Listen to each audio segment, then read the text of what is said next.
Naku po, laking problema to paano isi-serve ang warrant kay Marcoleta dahil alam nila magkaka. Ayan, syempre itong balitang ating matutunghayan ngayon ay nagmula kay Balita ng Masa. At ito po ang inyong lingkod na si BT na magbibigay ng reaksyon at komento dito sa video na ating matutunghayan ngayon. At wag na natin pagtagalin at sabay-sabay na nating panoorin ang laman ng video na hatid sa atin ni Balita ng Masa at bibigyan natin ng reaksyon ang balitang ito. Pasok! Naku po, Senator Dante Marcoleta, nasa na nga ba talaga yung warrant? No? Ayan bago natin simulan ng video na ito, nais ko nga pala magbigay ng credits kaso walang nakalagay sa pangalan kay Sir. Ayan, paki-comment na lang mga katunay yung name ng channel ni Sir, si Sir, para mabigyan naman natin ng credit sa mga susunod na vlogs natin at reaction kung sakasakaling ma-reactionan uli natin ang kanyang video mga katunay. Pero syempre, kung kilala nyo man siya mga katunay at nakasuporta kayo at nakasubscribe kay Sir, syempre sa mga hindi pa nakasubscribe, suporta kayo at mag-subscribe para maging updated po kayo sa mga vlogs, reactions at sa mga balita na hinahatid natin, na hinatid sa atin ni Sir. Ayan. Pagpatuloy natin. Natatakot na talaga silang arestuhin yata si Senator Dante Marcoleta, di ba? Hindi, nakapagkataka lang sa mga oras na to bakit tila yata tahimik lahat? Kasi yung nakakabinging katahimikan ngayon, no? Walang iba ngayon kundi ang problema talaga na kunwari, nakikisimpatya yung iba doon sa mga estudyante, kunwari doon sa Sarangani, nakikisimpatya yung mga ibang mga loyalista, yung isa naman naghahakot ng bigas, no? Yung, alam nyo na, yung asawa, ang plastic naman, no? Pero nasaan na ngayon ang flood control issue, no?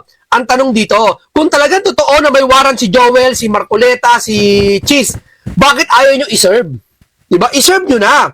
O bakit? Mahalata kayo. Yung kay Villanueva at kay Cheese, yung warrant na yun, wala na yun. Wag na natin asahan yun, di nalalabas yun. Interview kay Joel, sayang yung paglipat niya, sayang yung kondisyon. Tanong ko lang. Pangalawa, bakit di nyo serve yung kay Senator Dante Marcoleta? Bakit? Natatakot kayo? Alam nyo magkakagulo? Kasi alam nyo peke yung hawak nyo na plunder case? Hindi naman peke. I mean, totoo yung warrant. Pero yung inventong kaso, alam nyo peke. No? Ibig sabihin, guilty kayo. Di ba? Nakaka-guilty. Sa totoo lang, parang ang hirap kasing banggayin ng isang abogado. Alam natin yan, Attorney Rodante Marcoleta yan Abogado pa rin yan. Hindi nila basta-basta mapepeke o mahohokus-pokus yan sa Senator Marcoleta, hihirapin sila dyan. Nakakapaso na i-serve yung warrant dun sa tao na hindi naman talaga nakagawa ng kasalanan. At alam nyo, papalagan sila. Yes, tama yun. Alam nyo talaga, marami magagalit. Diba? At talaga hindi sila palagpasin talaga ng galit ng tao. Diba? Wala namang gulo. Wala namang gulo mangyayari. Yung galit na naman yun ay katwira naman. Diba? Bakit hindi nyo ma-serve? Ito nga sabi ni isang general na si General Romeo Pocis, hinamo ng otoridad sa hindi pa pagsisilbi ng warrant kay Marcoleta, sabi dito. Dito, hindi po ibig sabihin ni Pocis dito ay gusto niya talaga arestuhin si Senator Dante Marcoleta. Tulad niya sinabi ko, sabi ni Pocis, walang gustong mag-serve ng warrant kay Senator Marcoleta. Abnormal ito, sabi. Hindi ako naniniwala na nabahag ang buntot ni Matibag. Calling Torre na nagbitbit kay sa presidente. Sige, tignan natin kung mapasok din niya ang INC tulad ng kay OJC. Ito paliwanag ko sa inyo. Si Torre, hindi niya kayang pasukin ng INC. Unang-una may kilala niya ang INC dahil dati siyang iglesia. Dati pong iglesia si Torre. At alam niya, sagradong bagay ang isang kapilya. Kahit hindi naman INC, kahit naman simbahan, kahit anong reliyon, sagrado sa kanila ang isang may pulpito, doon sinasagawa ang pagsamba, worship, sagrado At alam ni Torre, pag pinasok niya yan, di ba? Katapusan na ng mundo. Di ba? Kaya dito, sabi ni General Pocis, may hamon kay Matibag. Di ba? Hindi siya naniniwala takot si Matibag. No? Sabihin, sarcastic, but hindi mo iserve ang warrant. So, lumalabas dito, ang ibig sabihin nito, kung talagang guilty si Senator Dante Marcoleta at may warrant na, iserve nyo. Di ba?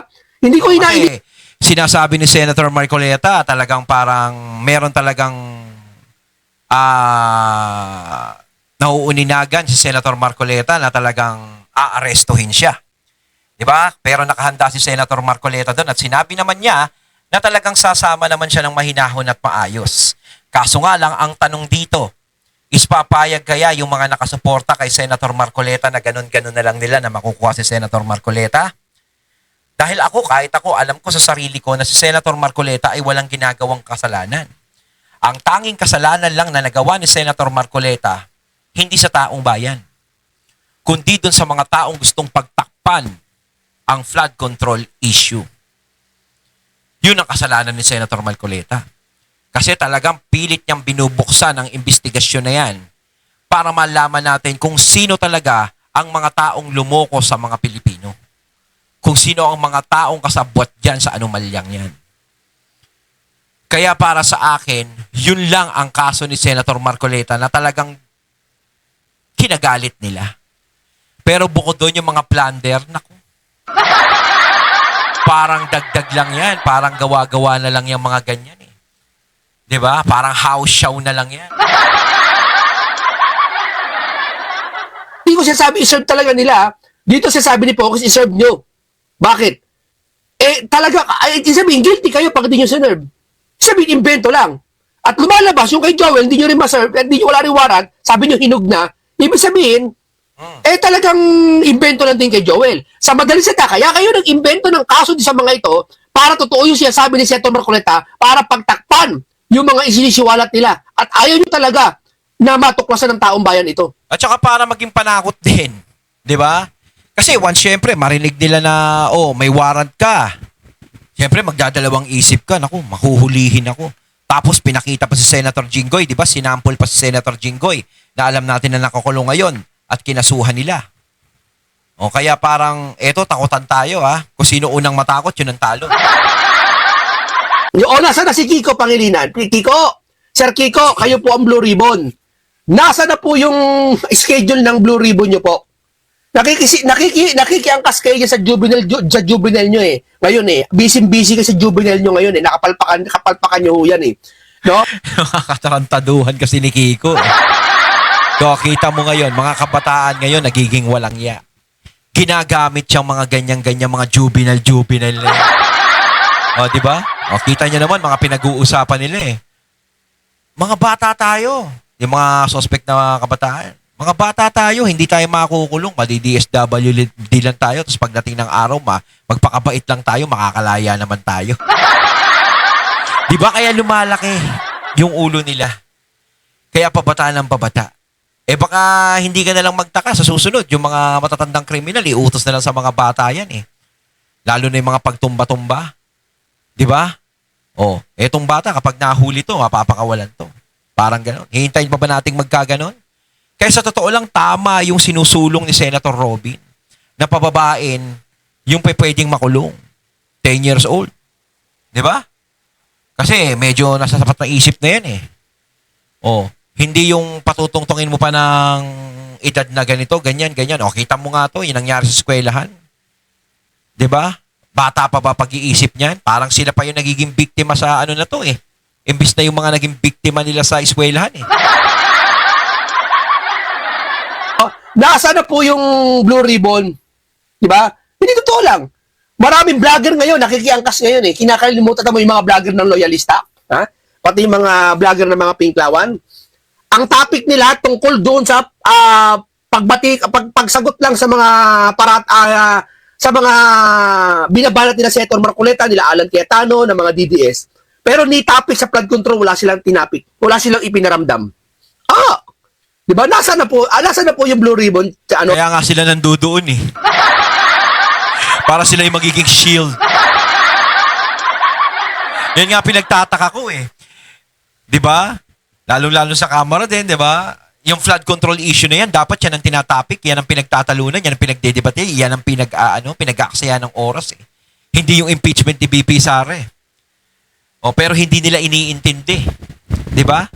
Kaya paano tayo maniniwala sa kanila na hindi nila pinupolitika si Sara Duterte? So, Kiko, Bachi, ikaw ang Blue Ribbon Chairman ngayon, di ba? O si Erwin pa rin? Bakit ayaw niyo mag-schedule ng hearing? Ilang linggo na nakalipas bago ipasa sa iyan. Saka na daw, impeachment daw muna. Pwede nila isang tabi yan. Impeachment muna kasi pag naging presidente si Sara Duterte, Diyos ko, yari na, parang kaya kumbaga, unahin natin tanggalin ang tinik natin sa lalamunan. O si Sara Duterte muna. Pagka-choke na naman natin na naupo dyan, wala na. Hindi na natin mabubuksan yung flood control na yan. Hay-hay na lahat. Parang tiway na lang yung ginawa sa mga Pilipino. Thank you sa inyong mga pera. Magdadalawang linggo na. Yan ang sinasabi ko sa inyo mga kababayan. Diba? Si Kiko hindi niya magawa mag-imbestiga. Bakit? Alam niyo pag-iinitan siya eh. Oh, proxy lang sa kanya eh. O bakit pinasa ni Erwin yung Blue Ribbon kay Kiko? O sige nga, bakit pinasa? O ikaw, Pinky, bakit hindi ikaw ulit ang Blue Ribbon? Ikaw ang vice chairman, alam ko. Pero ba't di ikaw pinaka-chairman ng Blue Ribbon? Bakit napapaso na kayo? Dahil alam nyo, pag andyan nyo nasa inyo ang Blue Ribbon, masakit sa ulo? Yun naman dahilan talaga eh. Di ba? Pag Nagpipresenta kayo nasa kanila yung Blue Ribbon, hindi nila alam kung saan sila lulugar. Kaya mas mabuti pa, wag na natin pag-usapan yan. Isang tabi na lang natin yung Blue Ribbon Committee na yan. Yung investigasyon sa flood control. Diba? Kasi kapag hindi nila tinapik talaga yung mga main na sinasabi ng mga tumitestigo, ay wala. Diba? Walang kwenta yan. O gaya nung kay Lacson, diba? Siya ang chairman ng Blue Ribbon. Ano, may nangyari ba? Yung mga pinagbababanggit ba ng mga testigo na naimbestigahan niya ba, napahuli niya, napakulong nila? Hindi, wala. Nakaran agawin kay Senator Marcoleta, ngayon nagpapasahan kayo kung kanino pupunta yung Blue Ribbon. Doon pa lang, doon pa lang, kita nyo na eh. Mga kababayan, nakita nyo? Doon pa lang napapansin nyo na ang Blue Ribbon hindi mo malaman o kanino nakahawak yan. Ibig sabihin, walang gustong humawak. Ang isang bagay na pinagpapasapasahan ng isang posisyon, tandaan mo o hindi lang bagay, yung gamit na lang, halimbawa, ibinigay sa'yo, ibinigay sa kanya, ibinigay sa akin, ibinigay doon. Hindi mapapermanente kung kanino talaga may hawak. Isa lang ibig sabihin niya, napapaso kayo. Ayaw niyong hawakan. Bakit? Oh. Alam niyo mapag-iinitan kayo eh. Oh. Di ba? Si Erwin, hawak niya Blue Ribbon. Yung mag-iimbestiga na, bigla naging consultative meeting. Siyempre, nakatingin yung taas sa kanya eh. Pag nalaman ng taas na nag-iimbestiga talaga siya, yari siya. Kaya ang ginawa niya, pinasa niya kay Kiko. Ginawang basketball no? Kumbaga, hindi tayo pa pwedeng magkalaglagan dito, tropa-tropa, at kaya kayo nandiyadyaan, ha? Tropa-tropa tayo, ha? Walang laglagan. Kasi talagang yan, hindi nila maibigay kay Senator Marcoleta yan. Talagang si Senator Marcoleta, kung siya ang hahawak yan, sigurado, alam na this. Siguro sa akin lang palagay ko teorya ko. Ngayon naman, sige ko, ayaw mag-imbestiga. Abangan natin kung kanino niya ipapasa yan. O, ipasa na lang nila kay Lito Lapid para naman medyo may ginagawa si Lito Lapid. Kasi si Senator Lapid, nakikita na natin, paupo-upo, padikwa-dikwatro, pakinig-kinig lang sa isang tabi. Di ba? Ibigay na lang nila doon sa walang ginagawa masyado. Yung tipong, lang, nakikinig-kinig lang doon. Wala ka namang ginagawa, Senator Lapid. Di ikaw na humawak na ito. Malay mo, magulat tayo, biglang imbestiga ng Senator Lapid, no? Ipatawag lahat ng mga testigo, no? Ipatawag lahat ng mga sinasabi ng testigo. Wow! Lagot ka, Senator. Di ba? Natindihan nyo? Ano ko ibig ko sabihin? Napapansin nyo? May something sa Blue Ribbon na walang gustong mag-imbestiga, ayaw may humawak niyan. Kaso dapat, hindi pa pwede walang humawak ng Blue Ribbon, kailangan talaga may chairman dyan. Oo. Kaso nga lang, takot sila, baka mapag-itan. Tawagin na lang nila yung barangay chairman sa mga barangay nila. Pinapagawakin nila. Sila. Pag nag-imbestiga sila.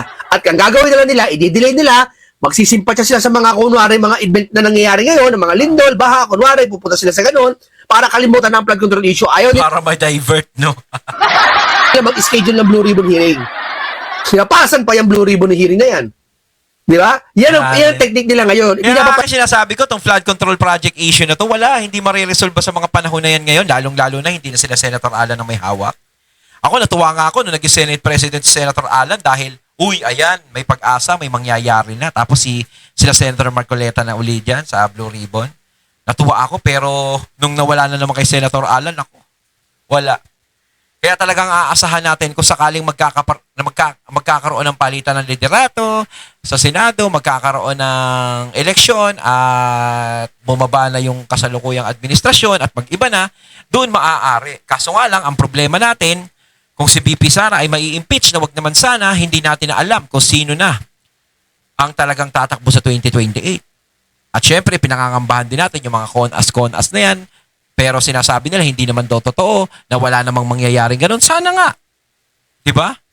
Para naman maging patas at talagang karapatan naman ng mga taong bayan na bumoto. Hindi yung kayo-kayo na lang ang magluluklok sa mga sarili nyo sa posisyon. 'Di ba?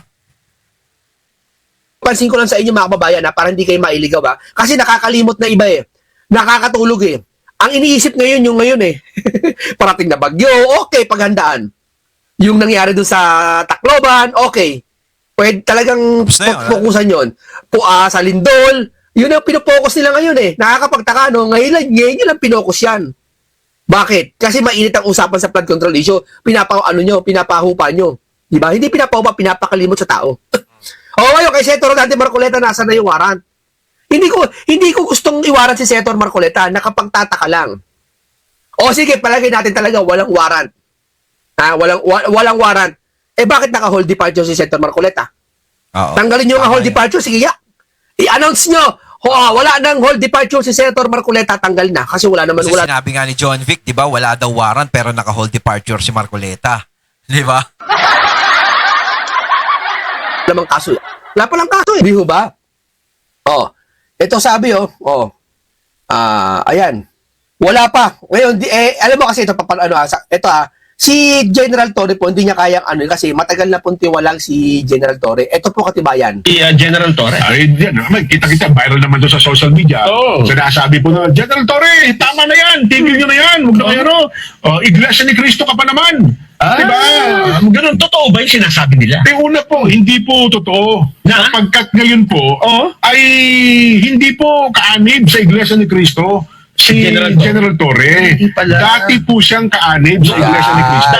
Dati siyang kaanib. Dati. Kaya alam niya na sagrado yung iglesia. Kaya hindi mo pwedeng pasukin. Kasi ang dami sabi, ayaw nyo iserve ang warrant, natatakot kayo. Kay General Torre nyo ipaahano niya. Kasi di ba si General Torre, ang tapang di ba nakaraan? Kung Kailangan talagang naman nila sa ganyan yan. si Duterte, kung hulihin niya pagsabihan niya sa loob, talagang tapang no? Walang kinakatakutan Ngayon dito, hindi niya pwedeng gawin sa INC yan. Kasi dati siyang iglesia at alam niya ang kahihinatnan, di ba? Pag siya pumasok. Sabi niya, biro ng iba Ito sabi ng biro ng iba, naalala ko pwede pumasok. Pwede ka na pumasok, welcome ka. Makikinig ka ng salita ng Panginoon Diyos, pumasok ka. Pwede ka. Pero kung ang pagpasok mo, iba, layunin mo. Tablad. Para ka ng time travel. Ibig sabihin, hindi ka na makakalabas. Joke lang yun. Nabasa ko lang yun. Ibig sabihin, hindi na ngayon. Hindi na po ngayon. Nasa 1,000 mahigit na pulis na naririyan. Oo. Ba't naman sinisingle out yung Iglesia ni Cristo? Oo. Di ba? Baka ako naniniwala dyan. Baka kung 1,000, 100 yan. Baka 1,000 dyan. Puro Katoliko Ba't hindi naman kayo nagagalit sa mga Katoliko? Meron pang iba't ibang mga Yun lang natin sinasabi sapagkat nasa Mindanao yan. religion dyan, di ba? Oo. Parang may Muslim at kung ano pa. Yun ba? So, hindi dapat sinasali. Wag po. Lalo at hindi naman pala totoo. Again, inulit ko po, si General Torre po, General Nicolas Torre, ay hindi naman na po kaanib ng Iglesia ni Cristo. Dati po siyang kaanib. Ayun. Kasi sa iglesia po ay may pag-aalis. Kumbaga, good May pa na siya sa tinatawag pong iglesia. pagtitiwalag. Kapag una, meron ka ng labag. Ayan. Pangalawa, hindi ka naman naka-aktibo, di ba? Oo. Baka nga, pangatlo, meron ka mga sinuway. Yan. Yun na malaga. Ayun, at ating natunghayan ng video na nagmula kay Balita ng Masa. At syempre natunghayan natin si Sir. Ayan, pakicomment naman mga katunay kung ano yung name ng channel ni Sir. At si Sir kung ano name niya. Ayan, kayo mga katunay, ano masasabi nyo tungkol dito? Comment lang po kayo sa comment box. So once again, I'm BT and I'm out. Peace.